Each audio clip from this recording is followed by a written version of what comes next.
Revue Nouveau Délit numéro 79, quelques extraits des différents auteurs publiés dans ce numéro. En commençant par Jean-Luc Haribo.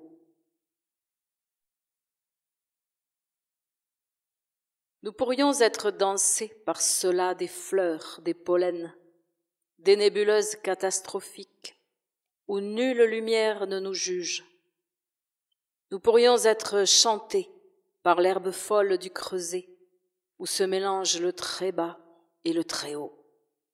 Débordants, débordés, désossés par le feu, prolongés par la fumée, qui est une condition de vie, quand la foudre fatale chevauche les tilleuls de nos 10 ans,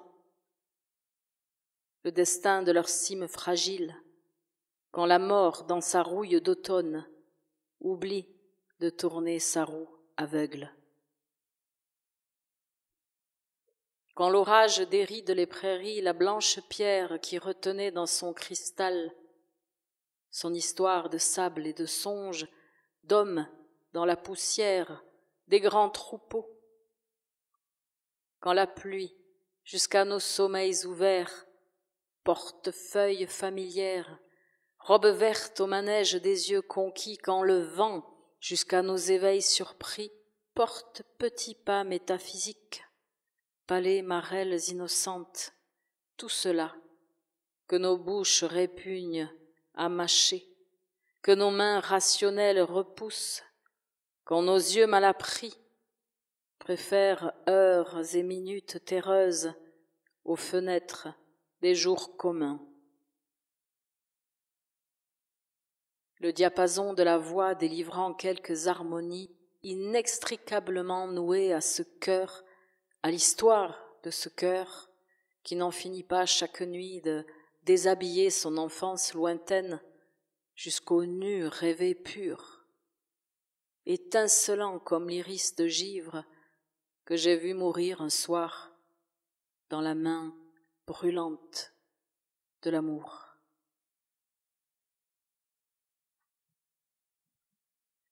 Valentina Casadei, un extrait de l'extrait de plainte contre A, publié dans ce numéro. Vol avec violence. C'est le vol à la suite duquel des violences sont commises pour favoriser la fuite ou assurer l'impunité d'un auteur ou d'un complice. Qu'entendez-vous par violence, inspecteur ? Voulez-vous savoir si j'ai été frappé après le vol ?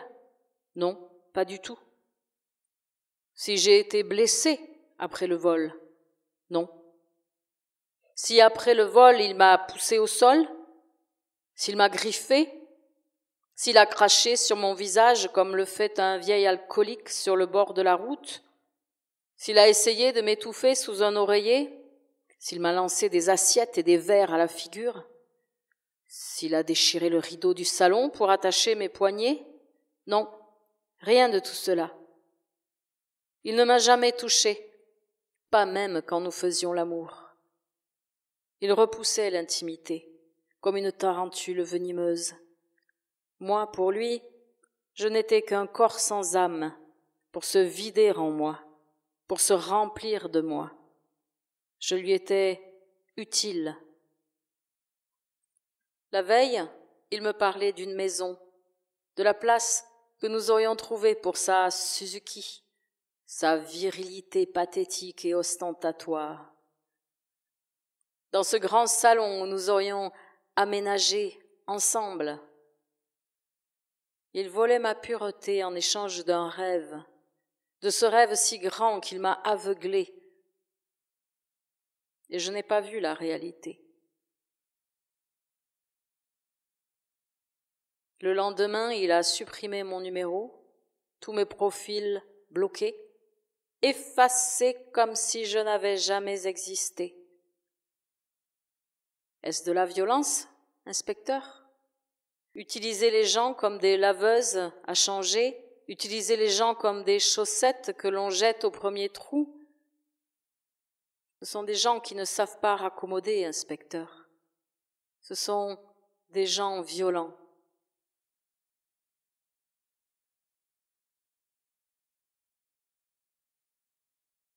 Poème d'Éric Aubel, parmi ceux publiés dans ce numéro.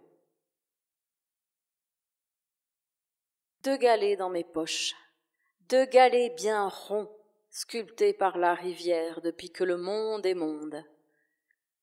Lorsque je m'approche d'elle, ils vibrent. Lorsque je m'en éloigne, ils brûlent. Depuis l'enfance, je les garde précieusement et lorsque je les touche, la rivière m'apparaît. Elle traverse la pièce, traverse la rue, la place, le boulevard. Une forte odeur de vase me vient. J'entends le vent discret dans les roseaux. Une chaîne se détacher de l'arbre, les poussées de la rame, la barque filée sur l'eau, le clapotis sur le fond de planche, et je vois la lumière en un instant couvrir la surface de 1000 palmes d'or. Mais un jour, quelqu'un a dit « c'est trop tard ». Vous ne verrez plus cette lumière. Vous ne verrez plus courir la lumière sur la rivière. Vous ne verrez plus nos sœurs de nuit, les étoiles, descendre des prairies du ciel pour leur bain de minuit. Vous ne verrez plus la truite attendre à fleur d'eau qu'une saute de vent lui apporte l'insecte frétillant. Vous ne verrez plus le martin pêcheur, patron de tous les pêcheurs, voler au nez de ses ouailles un goujon, une ablette. Quelqu'un a répété « oui, c'est trop tard », et tout le monde l'a dit, comme un bruit de fond lancinant parcourant le monde. Alors les 2 galets dans mes poches ont crié. Ils ont crié si fort que j'ai dû les jeter loin, très loin. Et durant des années, j'ai marché sans cesse à leur recherche.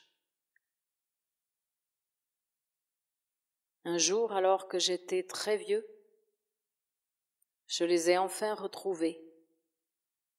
Ils gisaient en plein milieu d'un désert aride, un désert si chaud que je me suis couché pour mourir. Avec ces mots mêlés au sel de ma bouche, au sel de mes larmes. Oui, c'est trop tard.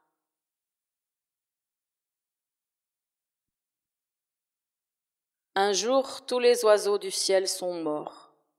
Les derniers chants ont été enregistrés par la Compagnie des publicitaires associés. Elle en a fait une marque déposée. L'enquête ouverte par les inspecteurs des biens immatériels de l'humanité n'a rien donné. Ni sur terre, ni au ciel, aucun corps n'a été retrouvé. Pas de corps, pas de crime, c'est la loi. Pas de crime donc, pas de coupable. A donc été rayée de la carte l'espèce, rangée au rayon perte pour profit. Nos oreilles pleurent la musique, nos yeux orphelins la beauté. La tristesse s'est abattue sur le monde au loin, on entend un enfant chanter. Nous n'irons plus au bois, les oiseaux sont tués, du ciel que voilà, ils sont éliminés. Entrez dans la danse, voyez comme on danse. Sautez, dansez, jamais plus vous ne les verrez.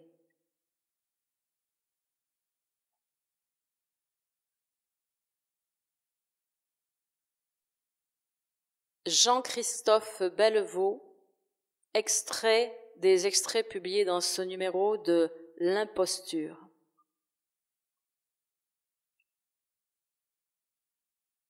N'a-t-on pas tout nommé? N'a-t-on pas dit « nous », « je » et encore n'a-t-on pas bougonné le bon, le mauvais, le « on », la forme et le fond, le « je sais », les portes et les fenêtres dégondées, l'équateur, les imaginées distances, les pics, les sommaires, les refus, les viaducs métalliques, l'éternel retour. La musique et le diable dans les détails, la propriété, le vol, les équivalences, les ailes déployées au-dessus des axiomes et des pelouses à l'agonie. La mer, la mer, la mer, la mer, 4 fois. Le ciel n'a qu'à bien se tenir. Bonbonne de conneries sur le fond, la forme, sur l'exagération, les coups de dés qui jamais n'aboliront mes portes dégondées, mes latitudes, mes licences, mes sommets inaccessibles, y compris à moi-même, mes refus, mes passerelles, les cercles, la musique, les sentiers, les mouches. Ça va, ça va, ça va. Pas la peine de demander où, ce serait trop crétin. Je reste sur le fil. Next step. Tomber. Le bureau encombré de livres et le fauteuil bridge aux accoudoirs décollés s'agrippent à leurs contours de choses. Quant à moi, les merles s'en donnent à cœur joie. Le jour descend, je farfouille à la lisière de l'anacolute, sédentaire comme un gisant. Cependant que des hommes vieux, des poils plein les oreilles et des airs d'accordéon, regardent vers le loin d'un parc ou d'une avenue, assis, immobiles, sur un banc, à patauger dans le naphte de leurs souvenirs.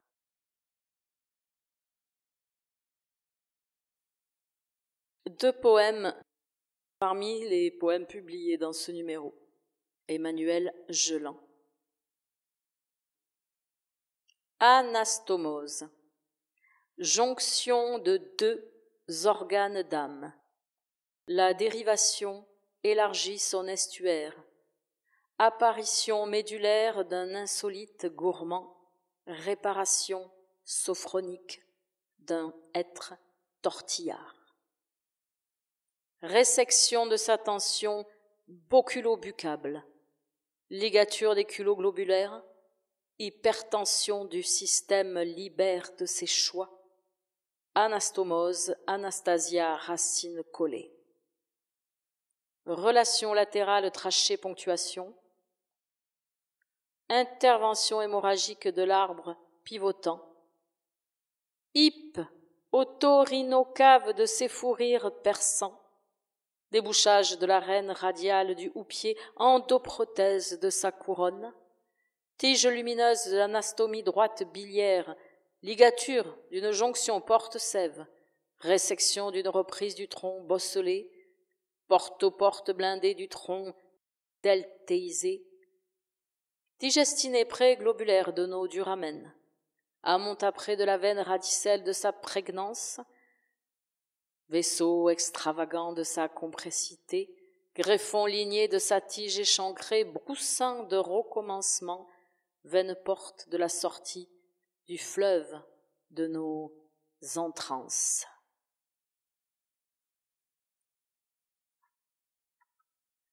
Mort de la poétée, mort du château de cygne, mort au char, contentieux d'huile avec pistolet, cage d'allumettes usagées, rotation de trafic mordant la poétée dans le semoir.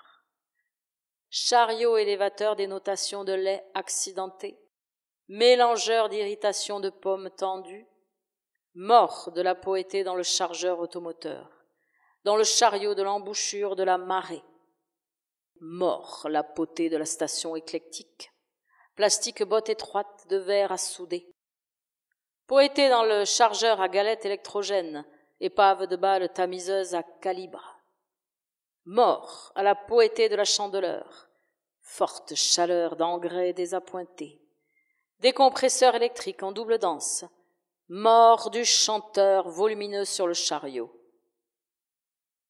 Souvent mort la poétée, mort la toupie de la fâcheuse, godet à grappin de la méticuleuse, mort la poétée dans le chariot en boucle, mort la potée dans la trémie du bassin d'écantation, traitement pulvérisateur du cheptel mort. Wald, extrait des extraits publiés dans ce numéro de Gravillon.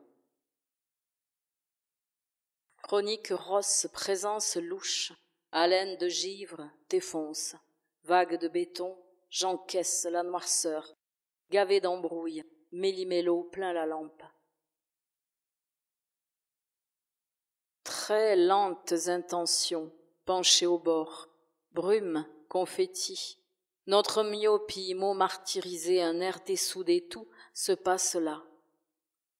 Aiguille sans ombre, disséminée, lumière droguée de désir, métal, miroir tronc sans fond, signe cassé.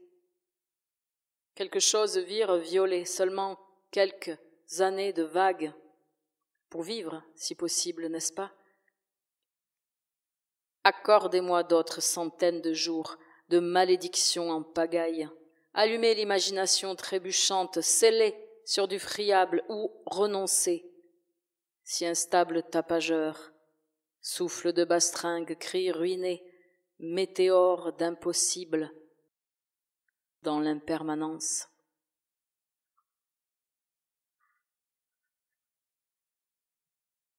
Deux petites proses cocasses cauchemardesques de Julien Grandjean, parmi celles publiées dans ce numéro. Pauvre bestiole. Oui, c'est vrai. J'ai repris du poil de la bête, admet Lucien. Du moins ce qu'il en restait, pauvre bestiole. Depuis le temps que je prélève, arrache, ponctionne, sans regarder à la dépense, à la moindre petite faille, depuis le temps qu'on m'y engage, je ne peux d'ailleurs nier, quoi qu'il m'en coûte, les bénéfices d'un tel regain. On m'accueille ici et là comme un qui reviendrait du bagne. On me salue, on me fait fête, on me bourre gentiment de tapes amicales, et l'on se félicite une fois encore de me savoir ressuscité.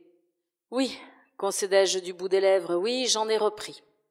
Me voilà vaillant comme jadis, paré à toutes les batailles. Nanti de cette candeur, de cette ardeur, de ce charme irrésistible qui faisait mes beaux jours. Cependant, ce n'est pas sans honte ni dégoût que je l'avoue, ni même sans honte ni dégoût que je renais. Je sais le prix de ces insanes retours en grâce. Je sais aussi, hélas, combien la dite bête en fait les frais. Car tandis que tout le monde s'accorde à me trouver ragaillardi et respectable, la penaude se tient là, meurtrie, tordue dans des souffrances et des humiliations sans nom. Ce qu'il ne faut pas faire pour se remettre en course, pensais-je. Et dans quel vice ne faut-il pas sombrer pour s'attirer ou conquérir des rechefs, l'estime générale? Mais c'est qu'il faut bien vivre, s'entête-t-on, se relever, se battre, aller de l'avant, toujours et inlassablement aller de l'avant, revenir à la charge, remettre le couvert, l'ouvrage sur le métier, trouver une fois encore la force d'avancer, de s'incarner et reprendre sa place parmi les hommes. Pauvre bestiole, s'émeut Lucien, ma pauvre petite bête, qu'est devenu ton beau volume, ton beau pelage d'autrefois? Comme tu fais peine à voir, ainsi tondu, ratiboisé, mutilé et enlaidi, amputé de tes trois quarts. Toi jadis si dodue, si moutonnante, si fièrement fournie aux flancs inépuisables, toi la fidèle, toi la toute belle, toi la docile, l'intarissable. Vois donc à quoi le pauvre monde nous accule, à quelles sordides extrémités, et c'est peu dire. Mon propre orgueil me contraint. Me faudra-t-il demain t'arracher les 2 yeux, les dents, les pattes, me servir de ta peau, t'infliger des sévices dont je n'ai même pas idée? Me faudra-t-il un jour manger ton petit cœur?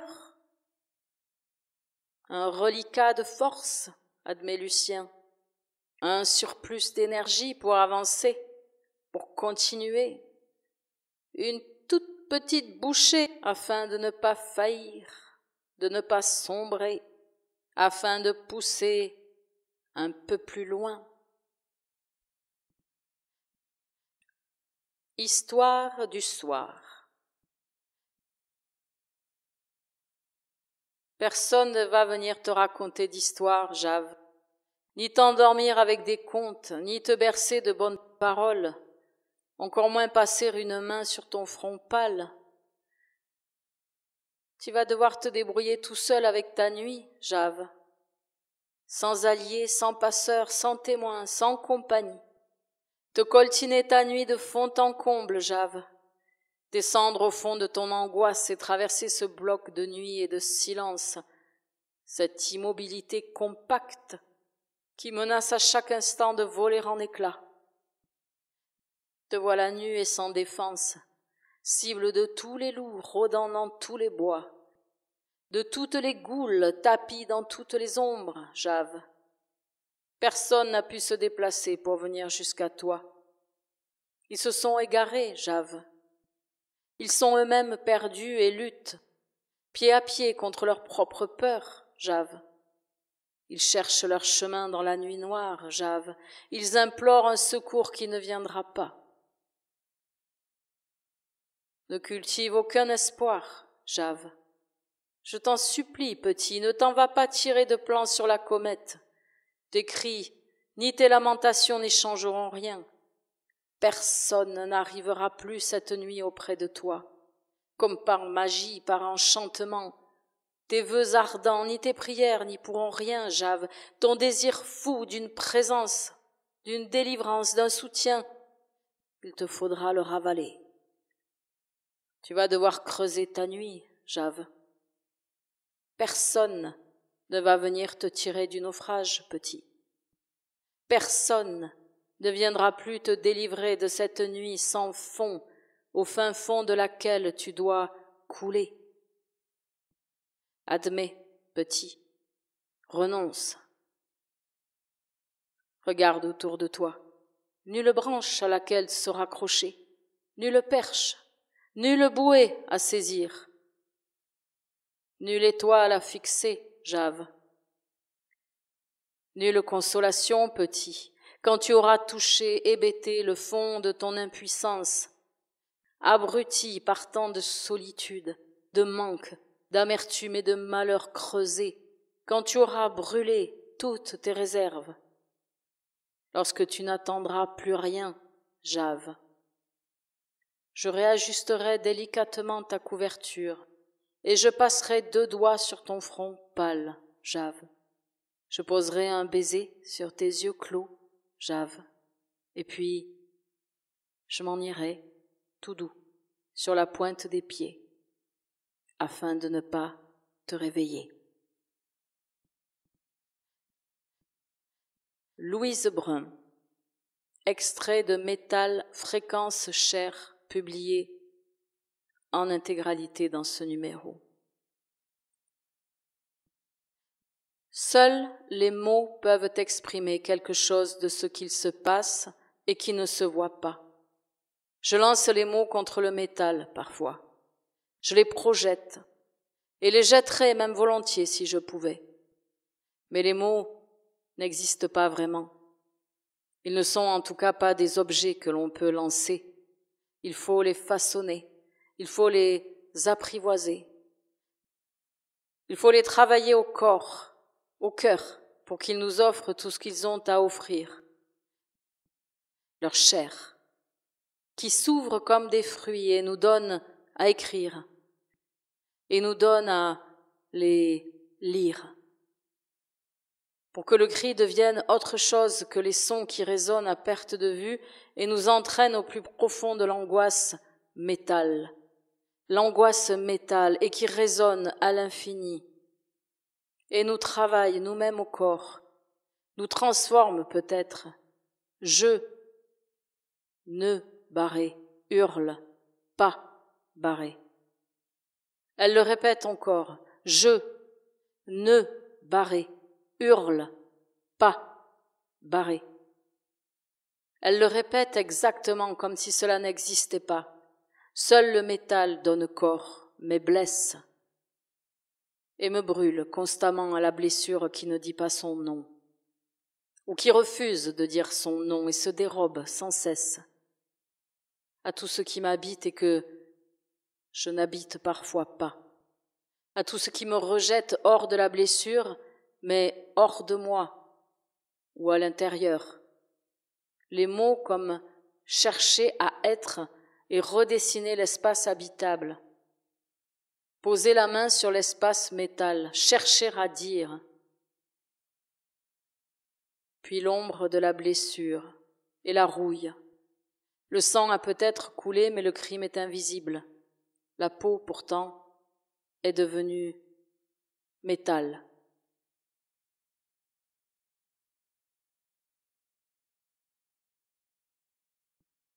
Maël Mahom Orff, un extrait d'un texte publié en intégralité, La subtile mouvance d'une montagne.